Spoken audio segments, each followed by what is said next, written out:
الحمد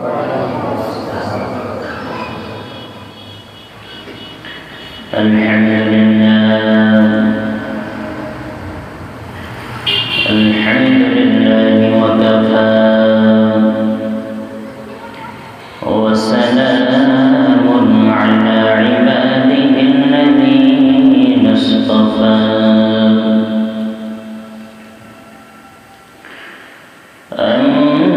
أما بعد فأعوذ بالله من الشيطان الرجيم بسم الله الرحمن الرحيم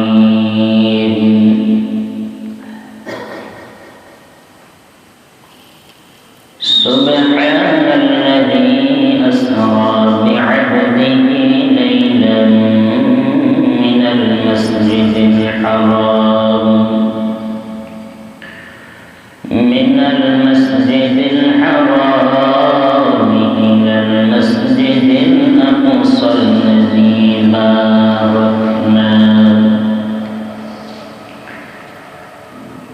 باركنا حوله لنريه من آياتنا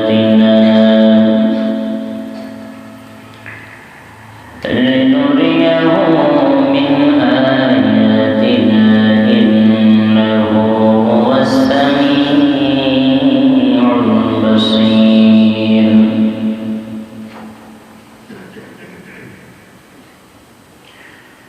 وقال رسول الله صلى الله عليه وسلم لما التفت فلم ألتفت إليه سبحانك لا علم لنا إلا ما علمتنا إنك أنت العليم الحكيم رب يسر ولا تعسر وتمم علينا بالخير رب يسر ولا تعسر وتمم علينا بالخير وقال تعالى إن الله وملائكته يصلون على النبي يا أيها الذين آمنوا صلوا عليه وسلموا تسليما اللهم صل على محمد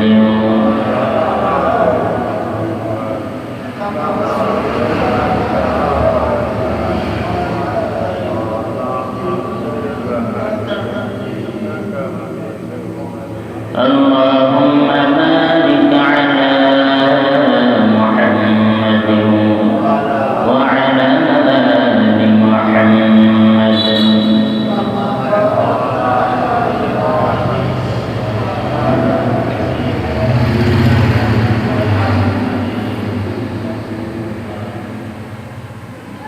هو ربكم जिब्राइल को यूं शदद हुआ हुक्म जिब्राइल को यूं शदद बुरक एक जन्नत से पर इंतखाब सजा उसको ज़ेवर से टूटा बता फिर उसको तू काबा में लेकर के जा अल्हम्दुलिल्लाह अल्लाह ताला दरबारे लाखों शुक्र सजद যে মহান রব্বুল আলামিন আমার আপনাদের এক সপ্তাহ সপ্তাহ পরে পবিত্র মাহে রমজানের পূর্বের মাস শাবান মাস, সেই শাবান মাসের 3 তারিখ, বাংলা 9 মার্চ, ইংরেজি 23শে জানুয়ারি 2026। সালাতুল জুমা আদায়ের উদ্দেশ্যে নিজ নিজ দুনিয়াবি কাজকে পেছনে ফেলে আল্লাহ তাআলার মহান হুকুমকে অগ্রগামী ভেবে আল্লাহ তাআলার বাইতুল আসার মশারফ তৌফিক যে মালিক দান করেছেন, সেই মালিকের দরবারে অন্তর স্থল থেকে শুকরিয়া আদায় করি। সবাই বলি আলহামদুলিল্লাহ।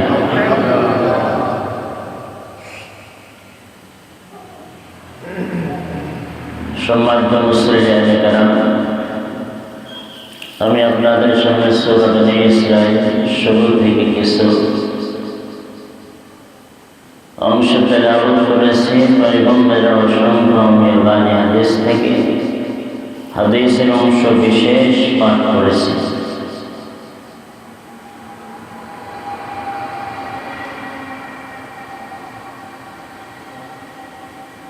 আল্লাহ তাআলা দুনিয়াতে কোনো বান্দা বান্দিকে যদি কোনো কিছু দিতে চায়, গত জুমায় বলেছিলাম, পরীক্ষার সম্মুখীন করেন। ছোট বড় পরীক্ষার মাধ্যম দিয়ে আল্লাহ তাআলা ছোট বড় ফলাফল দিয়ে থাকেন। ঠিক আল্লাহ তাআলা প্রতিটা পয়গম্বর নবীদেরকেও পরীক্ষার সম্মুখীন করে পরীক্ষায় পাশ করে আল্লাহ তাআলা তাদেরকে নবী রাসূল সার্টিফিকেট দিয়েছেন এবং বড় বড় মুআজিজাও দান করেছেন।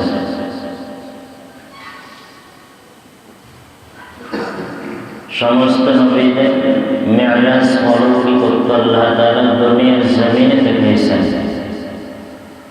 আর আপনার আমার পয়গম্বরকে আল্লাহ তাআলা দুনিয়ায় দেখাইছেন এবং অরুদ্ধ জগৎ ভ্রমণের মাধ্যমে, মেরাজের মাধ্যমে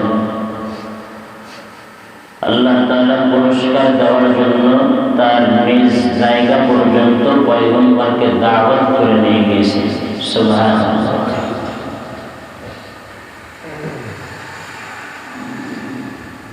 তো আল্লাহ তাআলা সুবহান শব্দ দ্বারা মেরাজের ঘটনা শুরু করার কিছু কারণ বলেছেন।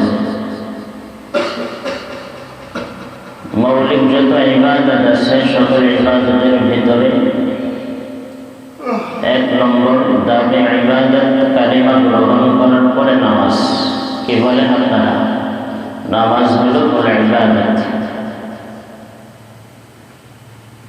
দেখেন, মেরাজ এত দামি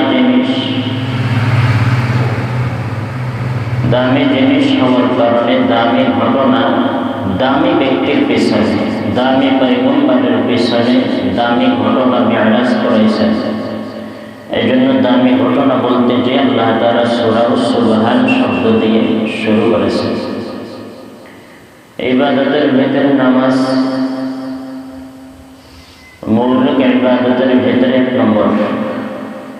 ঠিক আপনি আমিও দেখেন, যখন নামাজ শুরু করি আল্লাহু আকবার বলে যখন হাত বাঁধি, নামাজ শুরু করি সুবহান শব্দ দিয়ে। কি শব্দ দিয়ে ভাই? সুবহানাল্লাহুম্মা ওয়া বিহামদিকা ওয়া তাবারাকা ইসমুকা ওয়া তাআলা জাদ্দুকা ওয়া লা ইলাহা ইল্লা। এটাই বোঝাইতে চাইতেছি, যত ইবাদতের মূল ইবাদত করে নামাজ, এটা আল্লাহ শুরু করেছেন সুবহান শব্দ দিয়ে। যত ঘটনা আছে, অলৌকিক ঘটনা, সবচেয়ে অলৌকিকত্ব যেটা, সেটা হলো মেরাজের ঘটনা। এই জন্য আল্লাহ তাআলা মেরাজের ঘটনাও শুরু করেছেন সুবহান শব্দ দ্বারা।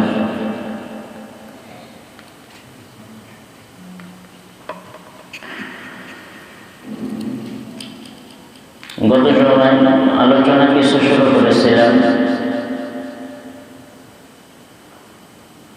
জিবরাইল আলাইহিস সালাম। কোন হাদিসের ভিতরে আছে 2 অথবা 3 জন ফেরেশতা। কয়জন? 2 অথবা 3 জন। যদি 2 জন ফেরেশতা হয়, জিবরাইল আলাইহিস সালাম, মিকাঈল আলাইহিস সালাম। যদি 3 জন হন তাহলে পূর্বের 2 জন আছে জিবরাইল মিকাইল, সাথে ইসরাফিল আলাইহিস সালাম। কোন কোন বর্ণনায় 2 জনের কথা আসছেন পয়গম্বরের কাছে পয়গম্বরকে নিয়ে যাওয়ার জন্য। কোন ঘটনায় 3 জন ফেরেশতার কথাও বলা আছে। গত জুমায় বলেছিলাম আপনার আমার পয়গম্বরকে সান্ত্বনা দেওয়া। অনেক কষ্টের ভেতরে ছিল, আল্লাহ তাআলা কষ্টের পরে আনন্দ দেওয়ার জন্য এই ফেরেশতা দ্বয়কে পাঠিয়ে দিলেন, 2-3 জন ফেরেশতা।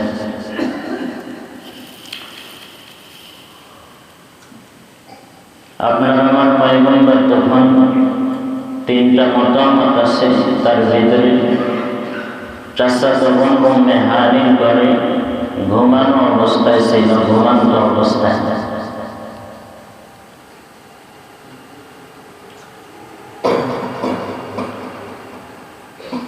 জিবরাইল আলাইহিস সালাম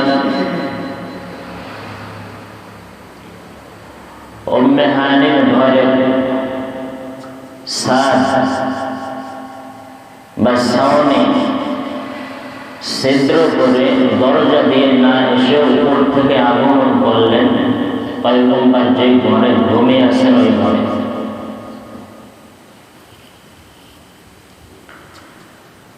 আপনার আমার জ্ঞানে যেটা ধরে, অনুধাবন যেটা বুঝি আমরা, সেটা হলো দরজা দিয়ে তো আসতে পারতাম। কি বলেন?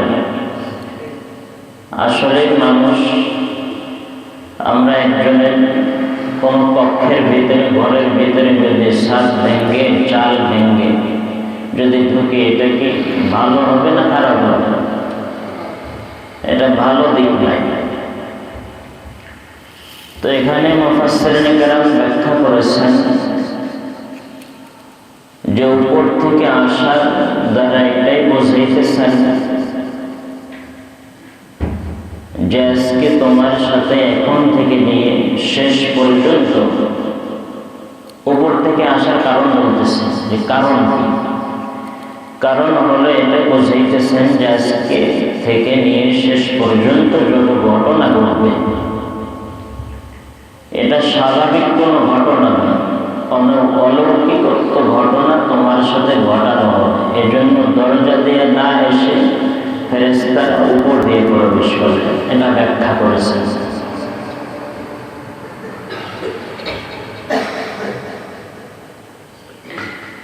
আপনার আমার পয়গম্বরকে বোরাকের, এই নামটা শুনছেন না অনেকে? বোরাক কি নাম ভাই? বোরাক। বিদ্যুৎ, এটাকেও কিন্তু আরবিতে বারকুন বলা হয়, বোরাক শব্দ।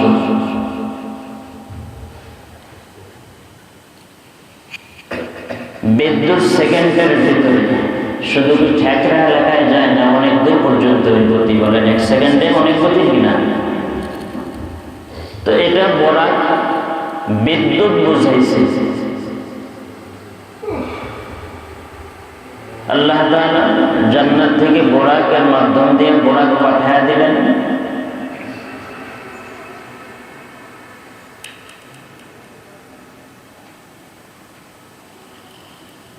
এই বোরাক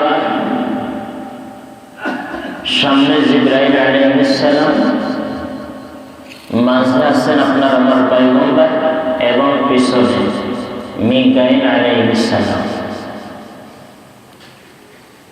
3 জন বোরাকে চড়ে চলতেছেন রাতে। এখানে আছে লাইলাম মিনাল মসজিদে, লাইলাম শব্দের অর্থ, লাইলুন শব্দের অর্থ হলো রাত্র। লাইল কোরআনে আসছে রাত্রে বড় বড়।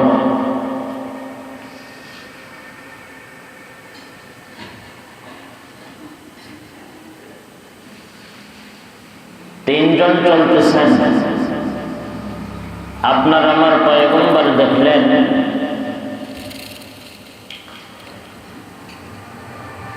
যে বোরাক যখন, বোরাকের পা গুলা, বোরাক একটা কিন্তু গাড়ি নয়, একটা জন্তু প্রাণী, কি ভাই? এটা প্রাণী। এটা এই বুরাক নামক প্রাণী যখন উপরের দিকে উঠতেছে তখন তার পা গুলা সে জমা করে নিতেছে, খাটো করে নিতেছে, যেটা বোঝায়। তাহলে এর দ্বারা কি বোঝায়? পূর্বে সারা ছিল, কে ছিল? সারা, লম্বা। আপনার আমার পৃথিবীতে বিমান, উড়োজাহাজ, এরও কিন্তু চাকা সিস্টেম আছে। কি বলেন ভাই? চাকা। যখন এটা নিচের দিকে নামে তখন কি চাকাগুলো ছেড়ে দেয়, যার উপরে ভর করবে। আবার যখন বিমান, উড়োজাহাজ, এগুলা প্লেন, এগুলা যখন উপরের দিকে ওঠে কি করে? চাকাগুলো গোটো করে নেয়, খাটো করে নেয়। এখান থেকে গত জুমায় একটা শিক্ষার কথা বলেছিলাম মেরাজ থেকে।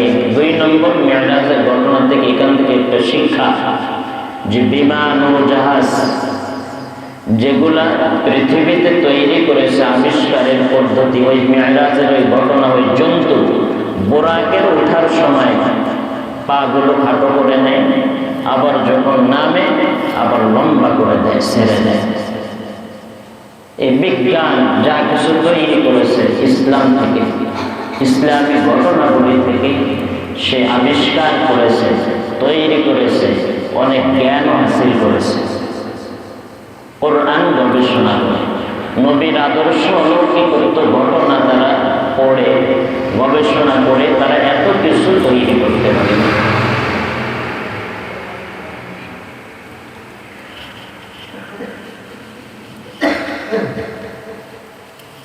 তো বোরাক সরে আরোহণ করে 3 জন যাইতেছেন। কে কে বোরাকে বলেন জানি? কে কে শুনছেন ঘটনা? কে কে আছে বোরাকে? সামনে জিবরাইল আলাইহিস সালাম, মাঝে কে বলেন? নবী সাল্লাল্লাহু আলাইহি ওয়াসাল্লাম, এবং শেষে পিছনে কে বলেন? মিকাইল আলাইহিস সালাম। মিকাইল আলাইহিস সালামের কাজ কি? এই যে মেঘ কোন জমিনে কোন সময় কি পরিমাণ বৃষ্টি বর্ষণ করবে, কোন জমিনে কতটুকু মেঘ, কোন জমিনের সোজা কতটুকু মেঘ নিয়ে গেলে নিয়ে যাইতে হবে, এই কাজ হলো মিকাইল আলাইহিস সালাম। আল্লাহ।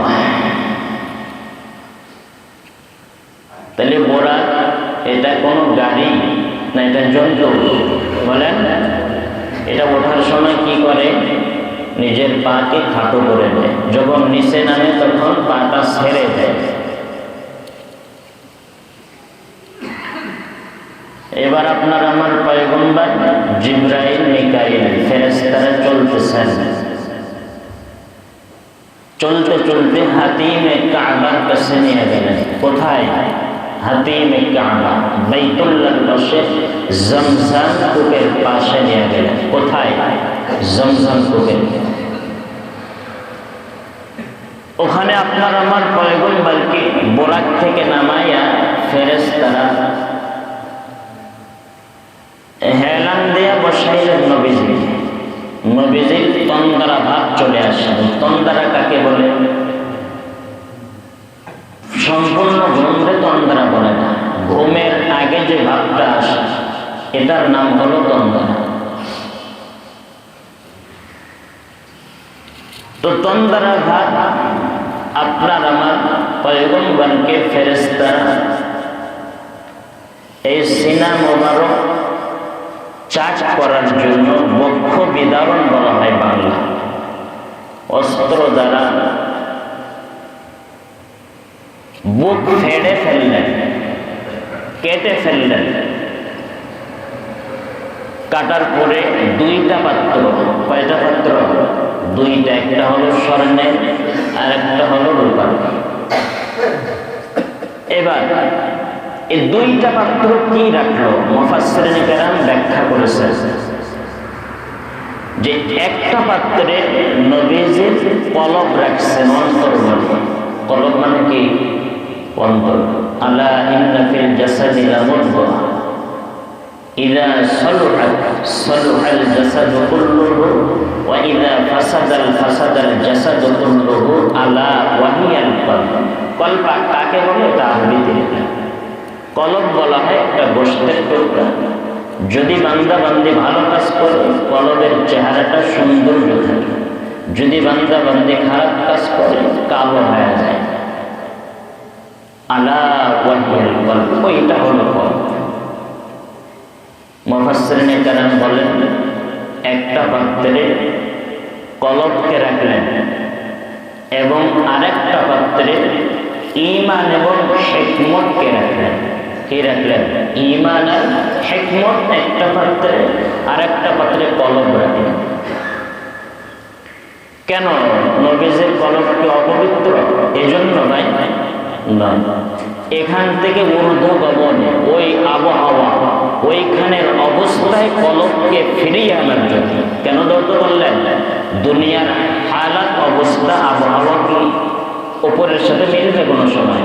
কথা বলেন জোরে, জোরে বলেন। অসম্ভব। এই জন্য ওই আবহাওয়ার সাথে সামঞ্জস্যপূর্ণ করার জন্য জমজম কূপের পানি দ্বারা কলব, হিকমত এবং ঈমান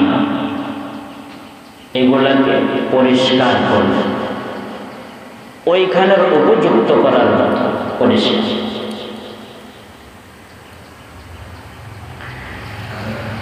ভাইরা আমার, যখন কাজ শেষ হয়ে গেল এবার সবাই সামনে রওয়ানা। তিনজন আবার বোরাকে উঠছেন। খেয়াল করেন কয়জন উঠলেন? তিনজন বোরাকে উঠছেন। বিদ্যুতের চাইতেও আরো গতি বেশি, এজন্য এর নাম, এই জন্তুর নাম হলো বোরাক। হুয়া জিবরাইল কো ইউশতাব হুয়া হুকুম, জিবরাইল কো ইউশতাব বরক जन्नत से कर इंतखाब, सजा उसको ज़ेवर से टूटा पर, फिर उसको तुम काबा में ले करके जाओ। अरे भाईरा আমার সামনে বোরাকের সামনে জিবরাইল আলাইহিস সালাম মাঝে পয়গম্বর এবং পিছনে মিকাইল আলাইহিস সালাম বোরাকে উঠে রওনা হয়েছে।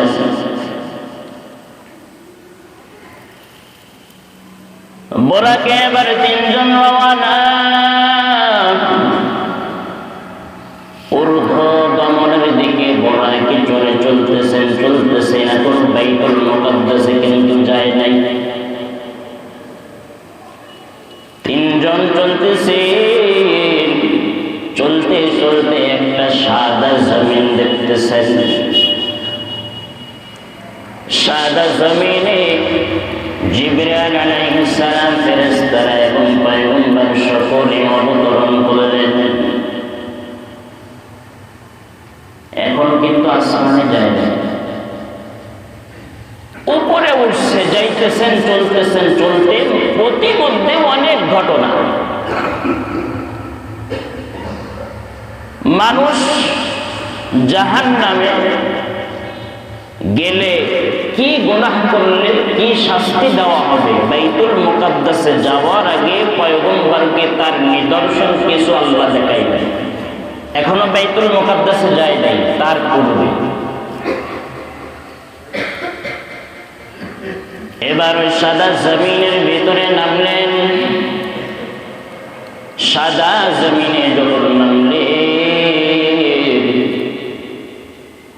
নামার পর জিবরাইল আলাইহিস সালাম পয়গম্বরকে বললেন, পয়গম্বর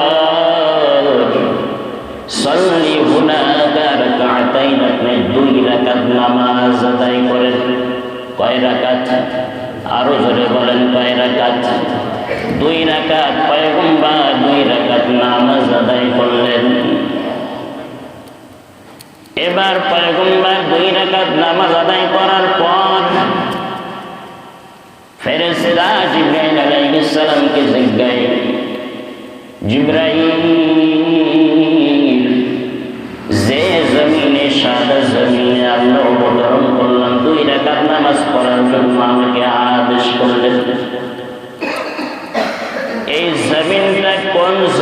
কি কারণে নামাইলেন? জিবরাইল আলাইহিস সালাম এবার জবাব দেন, পয়গম্বর, এই যে সাদা জমিন আপনাকে নামাইলাম, এই জমিনটার নাম হলো ইয়াসরিব। জোরে বলেন কি? আরো জোরে বলেন। এই জমিনটার নাম হলো ইয়াসরিব। আর এই ইয়াসরিব জমিনে আপনি মক্কায় থাকবেন। মক্কার কাফেররা ইসলামের দাওয়াত দেওয়ার জন্য আপনাকে দেশান্তর করে ছাড়বে। ওই মক্কা থেকে হিজরত করে আবু বকর তাকে সাথে নিয়ে কষ্ট বুকে নিয়ে মদিনায় যাইতে হবে। এখন এটার নাম হলো ইয়াসরিব। আর আপনি যখন হিজরত করে যখন মদিনায় যাইবেন, এই জায়গাটার নাম ইয়াসরিব না হইয়া তখন মদিনাতুল মুনাওয়ারা হইবে। কি হবে? মদিনাতুল মুনাওয়ারা। এটা হলো ইয়াসরিব শহর। সাদা জমিন দেখলেন, এখানে কেন নামাইলেন?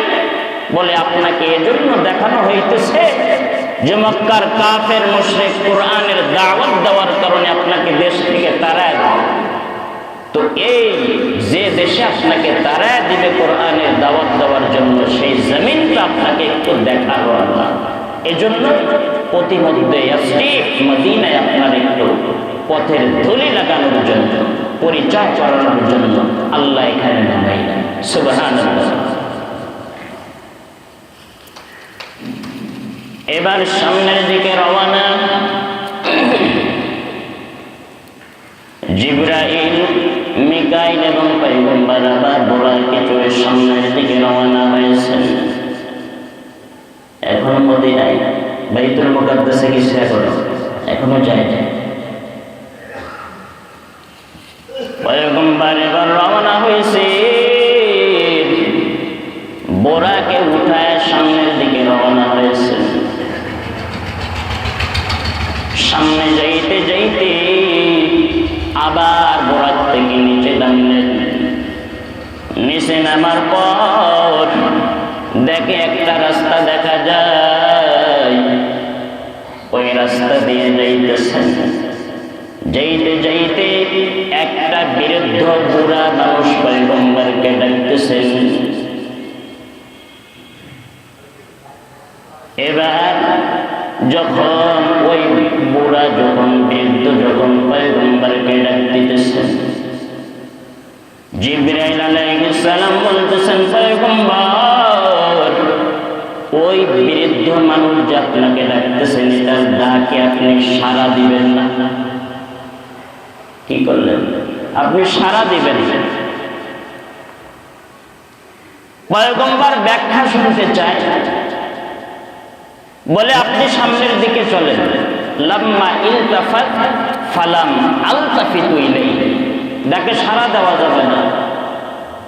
আর কারণ আপনাকে পরে বলব। সামনের দিকে রওনা হয়েছে। পয়গম্বর যাইতেছেন, ফেরেশতারাও যাইতেছেন। যাইতে যাইতে একজন বৃদ্ধা পয়গম্বরকে ডাক দেন। আগে বৃদ্ধ ডাকতেছে, এবার বৃদ্ধা ডাক দেয় মহিলা।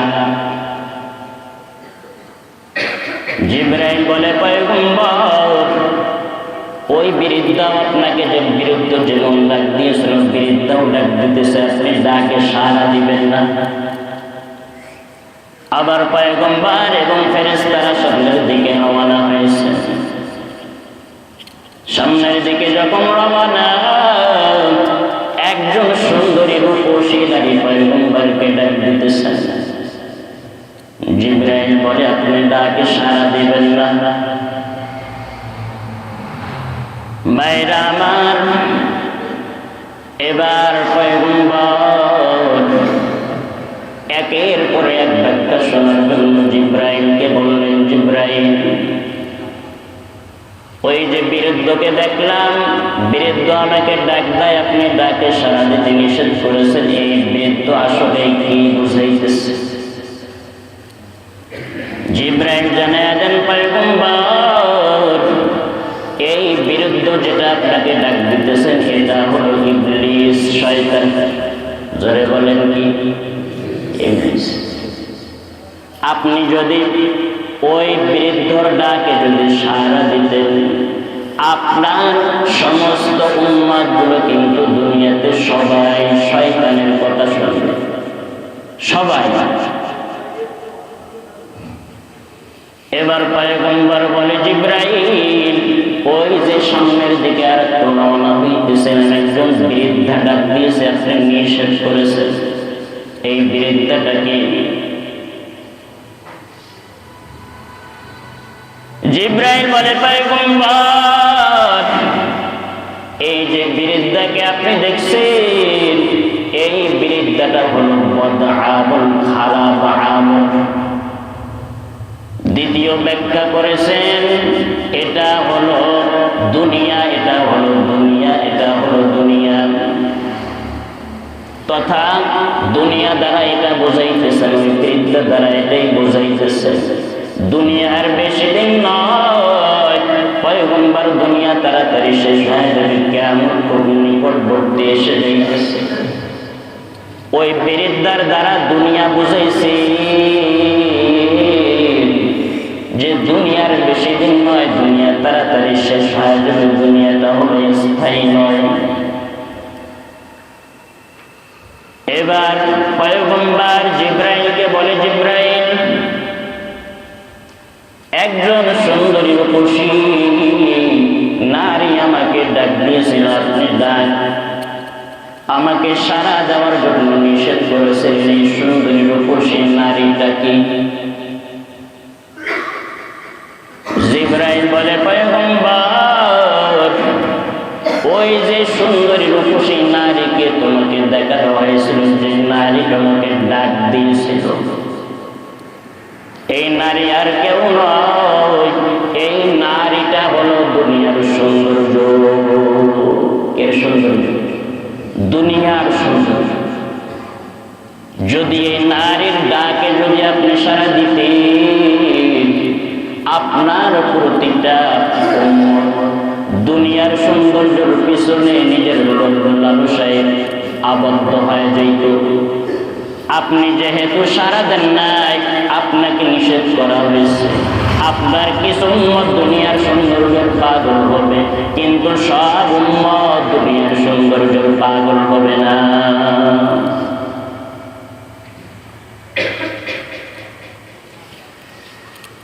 কয়টা হয়েছে? চারটা। এসরিফ জমিন, বৃদ্ধ, বৃদ্ধা, সৌন্দর্য। এসরিফ হলো হিজরতের পরে মদিনায় যাইতে হবে, এটা দেখাইলেন মেরাজের জন্য। দ্বিতীয় দেখাইছেন যে একজন বৃদ্ধ, সেটা হলো ইবলিস, শয়তান, এর পথ গ্রহণ করা যাবে। এই জন্য জিবরাইল আলাইহিস সালাম পয়গম্বরের মেরাজের রজনীতে নিষেধ করেছেন উম্মতদেরকে আপনার আমার বাঁচানোর জন্য। কাদের জন্য বলেন? আপনার আমার বাঁচানোর জন্য। তৃতীয় নম্বর, বৃদ্ধাকে দেখাইল, বৃদ্ধা হেলে পড়ে যাইতেছে, এটার দ্বারা বুঝাইতেছে দুনিয়ার বেশি দিন নয়, অনেক দিন হয়েছে, কিয়ামত চলে আসবে, এটা বুঝাইতেছে। চতুর্থ নম্বর, একজন সুন্দরী, সৌন্দর্যপূর্ণ রূপসী নারীকে দেখায়, বললে এটা হলো দুনিয়ার সৌন্দর্য। আপনি যদি সাড়া দেন, সমস্ত দুনিয়ার সৌন্দর্যের পিছনে পড়বেন, আখেরাতের সৌন্দর্যের পিছনে পড়বেন। এই জন্য আপনাকে নিষেধ করা হয়েছে যে এই সুন্দরী রূপসী নারী কোথাও ডাকে সাড়া দেওয়া। এখনো 6, 7, 8, 10টা ঘটনা এই বাইতুল মুকাদ্দাসে যাওয়ার আগে মেরাজের রজনীতে আল্লাহ তাআলা দেখাইছেন। সুদ, ঘুষ, জেনা, ব্যভিচার করলে কি হবে, এদের শাস্তিও দেখাইছেন। এখনো 8টা 10টা বিষয় আছে। এমন ভাবে বাইতুল মুকাদ্দাসে যাওয়ার আগে আপনারা আবার নবীকে আল্লাহ দেখাইলেন। এগুলো কাদের বাঁচানোর জন্য বলেন? আপনার আমার বাঁচানোর। এই জন্য এর পিছে করা যাবে না। দুনিয়া দ্রুত শেষ হবে, এর মায়া মহাব্বত দুনিয়া লাগবে, কিন্তু এমন নয় যে সব কিছু দুনিয়ারে দিয়ে দিলাম, দিনের জন্য কিছুই দিলাম না। দিনকেও দিতে হবে, সব কিছু দুনিয়ার নয়। ভাইরা আমার, সময় বেশি হয়ে গেছে। তো 4টা বিষয় বললাম মেরাজের রজনীতে, এখনো বাইতুল মুকাদ্দাস, সেখান থেকে এখনো মেরাজে আগমন করবেন, ওখান থেকে অনেক কিছু নিয়ে আসবেন হাদিয়া, অনেক কথা। তো যতটুকু বলেছি, এভাবে মেরাজের রজনীতে পয়গম্বরকে আল্লাহ তাআলা নিয়ে অনেক অলৌকিকত্ব ঘটনা আল্লাহ দেখাইলেন। এই জন্য আল্লাহ তাআলা সুবহান শব্দ দ্বারা এই সূরা মেরাজের ঘটনা শুরু করেছেন। যেমন আমরা নামাজ শুরু করি সুবহান শব্দ দিয়ে, সুবহানাল্লাহ। নামাজ হলো মেন ইবাদত, 1 নম্বর ইবাদত। এজন্য সুবহান শব্দ দ্বারা আমরা নামাজও শুরু করি। ঠিক তেমনি ভাবে মেরাজ অনেক বড় অলৌকিকত্ব ঘটনা। এজন্য আল্লাহ মেরাজের ঘটনা বলার আগেই সুবহান শব্দ দ্বারা শুরু করেছে। এজন্য সুবহানাল্লাহর অনেক দাম। সদা সর্বদা ওজিফা পড়া, সুবহানাল্লাহ সুবহানাল্লাহ, এই জিকির, আল্লাহর স্মরণ, এই তাসবিহগুলো পাঠ করা, এর অনেক ফায়দা। আল্লাহ তাআলা যতটুকু আলোচনা করেছে ভুল ত্রুটি মাফ করে দেন। সহি কথার উপরে আমাদের সকলকে আমল করার তৌফিক দান করেন। সবাই বলে আমিন।